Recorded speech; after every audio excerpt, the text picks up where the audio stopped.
नमस्कार दोस्तों। आज का ये वीडियो क्लास 12th का जो है ना फिजिक्स है, जिसमें चैप्टर नंबर फर्स्ट इलेक्ट्रोस्टैटिक्स है। ये वीडियो जो है ना पार्ट 6 है इलेक्ट्रोस्टैटिक्स का। ठीक है दोस्तों, आज का हमारा टॉपिक है यूनिफॉर्म चार्ज डेंसिटी और डिस्ट्रीब्यूशन। ठीक है ना, क्या है यूनिफॉर्म चार्ज डेंसिटी और डिस्ट्रीब्यूशन। ठीक है ना, चलिए क्या होता है। If charge is equally distributed on the body, यानी कोई भी बॉडी पर जो है ना चार्ज जो है ना समान रूप से अगर वितरित हो, then the distribution is called uniform charge density. इस प्रकार को डिस्ट्रीब्यूशन यानी इस प्रकार का चार्ज का वितरण का जो है ना क्या बोलेंगे, यूनिफॉर्म चार्ज डेंसिटी। ठीक है, चलिए there are following type of uniform charge density, यानी चार्ज डेंसिटी जो है ना निम्न प्रकार के होते हैं। पहला होता है लीनियर चार्ज डेंसिटी, दूसरा है एरिया चार्ज डेंसिटी और तीसरा है वॉल्यूम चार्ज डेंसिटी। ठीक है ना, तीसरा क्या है, वॉल्यूम चार्ज डेंसिटी। पहला क्या है, लीनियर चार्ज डेंसिटी। क्या है, लीनियर चार्ज डेंसिटी किसे कहते हैं, तो if charge is equally distributed on per unit length, यानी पर यूनिट लेंथ जो है ना चार्ज एक समान रूप से वितरित हो ऑफ कंडक्टर, यानी कंडक्टर पर। ठीक है ना, उसे क्या बोलेंगे, is called linear charge density. ठीक है ना, तो इट इज डिनोटेड बाई क्या, लैम्डा से इसे सूचित किया जाता है। और लैम्डा बराबर क्या होता है, क्यू बाई एल, क्योंकि यहाँ पर कह रहा है पर यूनिट लेंथ, इसलिए यहाँ पर एल का है लंबाई है। ठीक है, इसका ऐसा यूनिट क्या होता है, ऐसा unit of linear charge density क्या होता है, कुलम्ब पर मीटर होगा। ठीक है ना, क्योंकि यहाँ पर कुलम्ब का क्या होता है, मात्रक चार्ज का क्या होता है कुलम्ब, और लेंथ का क्या होता है मीटर होता है, इसलिए इसका क्या होगा, मात्रक क्या होगा, ऐसा यूनिट क्या होगा, कुलम्ब पर मीटर। ठीक है ना, और CGS unit of linear charge density क्या होगा, फ्रैंकलिन पर सेंटीमीटर होता है। ठीक है, दूसरा है वॉल्यूम चार्ज डेंसिटी। ठीक है, if charge is equally distributed on per unit volume, यानी पर यूनिट वॉल्यूम पर जो है ना अगर चार्ज एक समान रूप से वितरित हो, उसे क्या बोलेंगे, और किस पे, कंडक्टर पर। ठीक है ना, उसे क्या बोलेंगे, is called volume charge density. ठीक है ना, it is denoted by rho. Rho बराबर क्या होता है, क्यू बाई व्यू, क्योंकि यहाँ पर कह रहा है पर यूनिट वॉल्यूम, इसलिए क्यू बाई व्यू होगा। ठीक है, इसका ऐसा ही इसका ऐसा ही मात्रक क्या होगा, कूलम्ब पर मीटर क्यूब होगा। ठीक है ना, और इसका CGS unit of volume charge density का क्या होगा, फ्रैंकलिन पर सेंटीमीटर क्यूब होगा। ठीक है ना, इसका ऐसा ही मात्रक क्या होगा, कूलम्ब पर मीटर क्यूब होगा, और सीजीएस मात्रक होगा इसका फ्रैंकलिन पर सेंटीमीटर क्यूब होगा। ठीक है ना दोस्तों, तीसरा है एरिया चार्ज डेंसिटी। ठीक है ना दोस्तों, तीसरा है एरिया चार्ज डेंसिटी। ठीक है ना, इसको किस चीज से सूचित करते हैं, सिग्मा से। ठीक है ना, ये सिग्मा का चिन्ह होता है। If charge is equally distributed on per unit area of conductor, यानी एरिया पर यूनिट एरिया पर क्या होगा, चार्ज इक्वली डिस्ट्रीब्यूटेड होगा, उसको क्या बोलेंगे, एरिया चार्ज डेंसिटी बोलेंगे। ठीक है ना, it is donated by sigma. Sigma बराबर क्या होगा, क्यू बाई ए, क्योंकि यहाँ पर क्या है पर यूनिट एरिया बोला है, इसलिए यहाँ पर क्या होगा, क्यू बाई ए होगा। ऐसा unit of area charge density क्या होता है, कूलम्ब पर मीटर स्क्वायर होगा, और CGS unit of area charge density क्या होगा, फ्रैंकलिन पर सेंटीमीटर स्क्वायर होगा। ठीक है, चलिए दोस्तों एक सवाल बना लेते हैं। कह रहा है a spherical body having radius 5 centimetre, यानी कोई गोलाकार बॉडी का रेडियस कितना है, 5 centimetre, and charge is distributed on the body 5 micro coulomb, और चार्ज कितना है, 5 माइक्रो कुलम है। तो find the surface charge density of spherical. कह रहा है surface charge density, surface charge density का मतलब हो गया एरिया चार्ज डेंसिटी कह रहा है। ठीक है ना, तो रेडियस कितना दिया है, 5 सेंटीमीटर, और इसको सेंटीमीटर को मीटर में चेंज करेंगे तो क्या, 10 की पावर माइनस 2 से गुना कर देंगे तो क्या होगा, ये मीटर में चेंज हो जाएगा। और कुलम चार्ज कितना है, 5 माइक्रो कुलम है, तो इसको माइक्रो कुलम को कुलम में चेंज कर लेंगे, 10 की पावर माइनस 6 से गुना करेंगे। ठीक है ना, और एरिया चार्ज डेंसिटी बराबर होता है सिग्मा बराबर होता है क्यू बाई ए। क्यूब बराबर क्या होगा, एरिया के जगह पर 4 पाई r स्क्वायर, क्योंकि यहाँ पर गोलाकार है, स्पेरिकल वस्तु होता है, स्पेरिकल क्या क्या होता है, एरिया क्षेत्रफल होता है 4 पाई r स्क्वायर, उसका फार्मूला होता है। तो चार्ज कितना है, 5 गुनी 10 की पावर माइनस 6, और बट्टा क्या हो जाएगा इसका, 4 का 4 होगा, और पाई की जगह पर 3.14 होता है, और गुने रेडियस कितना है, 5 गुने 10 की पावर माइनस 2 का होल स्क्वायर हो जाएगा।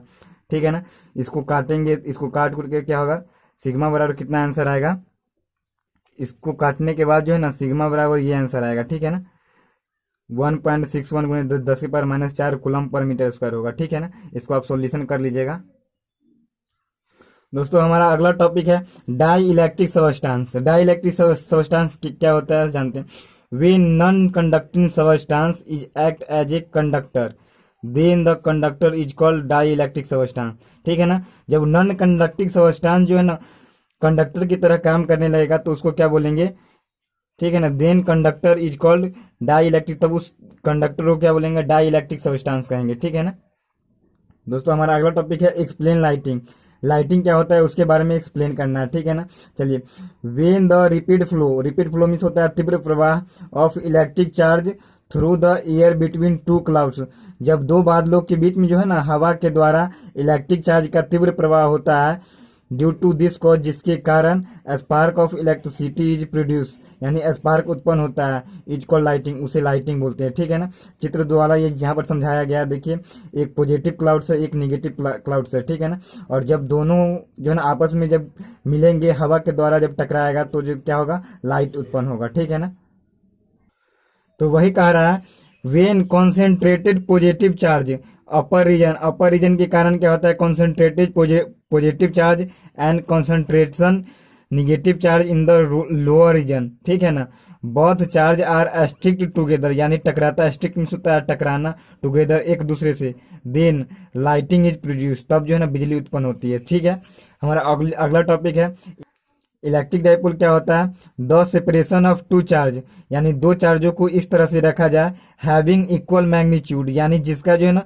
मैग्नीट्यूड इक्वल हो बट ओपोजिट इन नेचर। ठीक है ना, लेकिन नेचर में क्या हो, ओपोजिट हो, जैसे पॉजिटिव और निगेटिव हो। ठीक है ना, and situated at smallest distance, यानी दोनों को कम दूरी के लिए रखा जाए। ठीक है ना, इज कॉल्ड इलेक्ट्रिक डाइपोल। ठीक है ना, यहाँ पे पॉजिटिव चार्ज है, यहाँ पे नेगेटिव चार्ज है, और इस दोनों के बीच की दूरी 12 है। इस दोनों के बीच की दूरी को क्या बोलते हैं, डाइपोल लेंथ बोलते हैं।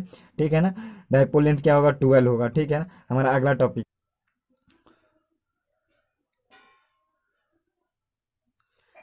Electric dipole moment. Electric dipole moment क्या होता है, इसे पी से सूचित करते हैं। ठीक है ना, the product of any one charge and dipole length. ठीक है ना, बोला है डाइपोल लेंथ हो और उसका प्रोडक्ट क्या हो, कोई एनी चार्ज हो। ठीक है ना, इसको क्या कहते हैं, इलेक्ट्रिक डाइपोल मोमेंट कहते हैं। ठीक है ना, इसको सूचित किससे करते हैं, it is denoted by P से, और पी बराबर क्या होगा, क्यू, यानी कोई चार्ज है और डाइपोल लेंथ है। ठीक है, ऐसा unit of electric dipole moment का क्या होगा, कुलम्ब मीटर होगा।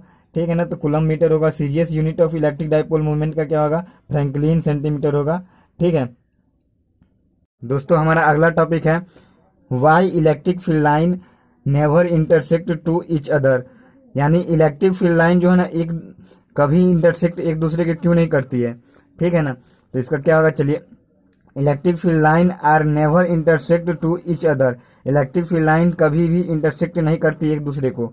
इफ दे डू सो, ऐसा इसलिए, at the point of intersection many tangent is produce, point of intersection जो है ना अलग अलग स्पर्श रेखा उत्पन्न होगी, that is many direction is produce, अर्थात अलग अलग डायरेक्शन भी, यानी डायरेक्शन भी उत्पन्न होगा, विच इज इम्पॉसिबल, जो असंभव है, because each point of electric field line is only one direction, क्योंकि हर एक पॉइंट पर जो है ना इलेक्ट्रिक फील्ड का एक ही डायरेक्शन होता है। ठीक है, हमारा अगला टॉपिक है what is ideal dipole. Ideal dipole क्या है, चलिए इसका answer, for a given dipole moment, given dipole moment क्या होगा, P बराबर Q गुने 12 होगा। ठीक है ना, when the charge Q larger and larger while dipole length 12 smaller and smallest does we obtain ideal dipole. ठीक है ना, तो क्या है, all the length of ideal dipole is almost क्या होता है, 0 होता है आइडियल डाइपोल। ठीक है ना, चलिए एक न्यूमेरिकल भी बना लेते हैं। कह रहा है ए कॉपर एस्पियर मास 2 ग्राम है, कॉन्टेन नियरली 2 गुने 10 atom, the charge on nucleus of each atom is 19 electron, watch is the number of remove from the atom. ठीक है ना, तो क्या होगा, टोटल नंबर ऑफ एटम कितना है, 2 गुने 10 है, चूंकि 1 एटम ऑन द चार्ज कितना है, 29 इलेक्ट्रॉन है। 29 इलेक्ट्रॉन, एक इलेक्ट्रॉन का चार्ज कितना आता है, 1.6 गुने 10 19 कूलम्ब होता है। टोटल चार्ज प्रेजेंट एटम, तो ये हो गया 2 × 10⁻22 गुने 29 गुने 1.6 गुने 10⁻19 हो जाएगा। क्यू बराबर हम लोग जानते हैं क्यू बराबर एन ही होता है, और हमको एन बराबर क्यू बाई ई लिख सकते हैं। तो क्यू बराबर कितना है, 2 × 10⁻22 गुने 29 गुने 1.6 गुने 10⁻−19 है, और बट्टा इलेक्ट्रॉन कितना है, इलेक्ट्रॉन का चार्ज कितना होता है 1.6 गुने 10⁻−19, और इसको सॉल्व करेंगे तो कितना आंसर आएगा 58 गुने 10⁻22। ठीक है ना। अगला टॉपिक है इलेक्ट्रिक फ्लक्स। इलेक्ट्रिक फ्लक्स क्या है, इसको जो है ना साई और फाई से सूचित करते हैं। चलिए इसका डिफिनीशन क्या है, the dot product of electric field and their area element is equal electric flux कहते हैं। क्या कहते हैं, the dot product of electric field और एरिया एलिमेंट का जो है ना डॉट प्रोडक्ट को क्या बोलते हैं, इलेक्ट्रिक फ्लक्स बोलते हैं। ठीक है ना। इट इज डिनोटेड बाय जो है ना फाई और साई से इसको सूचित करते हैं। ठीक है ना। मान के चलिए ये कोई एरिया एलिमेंट है। ठीक है ना दोस्तों, ये ई है इलेक्ट्रिक फील्ड और ये है क्या, एरिया है। ठीक है ना। और ये थीटा एंगल है। ठीक है ना। तो क्या कह रहा है, अकॉर्डिंग टू डिफिनीशन थीटा बराबर क्या होता है, यहाँ पे फाई बराबर क्या होगा ई डॉट ए, क्योंकि डिफिनीशन के अनुसार the dot product of electric field and their area element. ठीक है ना। तो क्या होगा, फाई बराबर ई डॉट ए होगा। और इन केस ऑफ इंक्लाइनेशन के केस में क्या होगा, थीटा बराबर होगा ई डॉट ए और कॉस थीटा होगा। ठीक है ना, इंक्लाइनेशन के केस में। तो कह रहा है यूनिट ऑफ इलेक्ट्रिक फ्लक्स। ठीक है ना। तो इलेक्ट्रिक फ्लक्स का यूनिट क्या है, तो फाई बराबर होता है ई डॉट ए, और इलेक्ट्रिक फील्ड का क्या होता है, यूनिट होता है न्यूटन पर कूलम होता है, और एरिया का मीटर स्क्वायर होगा। ठीक है ना। तो क्या हो जाएगा, ऐसा यूनिट क्या हो जाएगा, न्यूटन मीटर स्क्वायर पर कूलम हो जाएगा। और CGS unit of electric flux का क्या हो जाएगा, डाइन सेंटीमीटर स्क्वायर हो जाएगा, और पर फ्रैंकलिन हो जाएगा। और डायमेंशन क्या हो जाएगा ऑफ इलेक्ट्रिक फ्लक्स का, डायमेंशन क्या हो जाएगा, ml² T⁻³ और A⁻1 हो जाएगा। ठीक है। इसको किस तरह से निकालेंगे, फाई बराबर होता है ई डॉट ए, और इलेक्ट्रिक फील्ड का क्या होगा, ई बाई क्यू होगा। ठीक है ना, डॉट ए, और इलेक्ट्रिक फील्ड का क्या होता है, डायमेंशन होता है ml/2, और कूलम का क्या होता है AT, और बराबर क्या होगा ml/Q और T⁻³ और A⁻1 होगा। ठीक है। अब कह रहा है property of electric flux. Electric flux का प्रॉपर्टी, तो the sum of total electric field line passes through the given area is called electric flux. यानी इलेक्ट्रिक फील्ड का जो है ना सम, यानी जोर जो होता है ना इलेक्ट्रिक फील्ड लाइन का जोर, अगर पास करेगा ना, अगर कोई भी इलेक्ट्रिक फील्ड लाइन अगर दिए हुआ एरिया से होकर पास करेगा तो इलेक्ट्रिक फील्ड का क्या होगा, सम होगा। यानी जोर को क्या बोलेंगे, इलेक्ट्रिक फ्लक्स बोलेंगे। ठीक है ना। देखिए इलेक्ट्रिक फील्ड लाइन है और दिए गए एरिया से पास कर रहा है। ठीक है ना। और इस सभी का ऐड को, यानी सभी का जोर को क्या करेंगे, टोटल जोर को क्या कहेंगे, इलेक्ट्रिक फ्लक्स कहेंगे। ठीक है ना। प्रॉपर्टी नंबर दूसरा, electric flux is a scalar quantity. Electric flux कौन सा क्वांटिटी है, स्केलर क्वांटिटी है। ठीक है दोस्तों। तीसरा प्रॉपर्टी कह रहा है वेन थीटा बराबर 0 degree then value of electric flux is maximum होगा। जब थीटा का मान 0 डिग्री होगा तब इलेक्ट्रिक फ्लक्स का वैल्यू जो है ना सबसे अधिक होगा, यानी मैक्सिमम होगा। चलिए देखते हैं, थीटा बराबर E dot A cos theta हो जाता है। थीटा का मान जब 0 रहेगा तो क्या होगा, थीटा बराबर ई डॉट ए और कॉस थीटा हो जाएगा।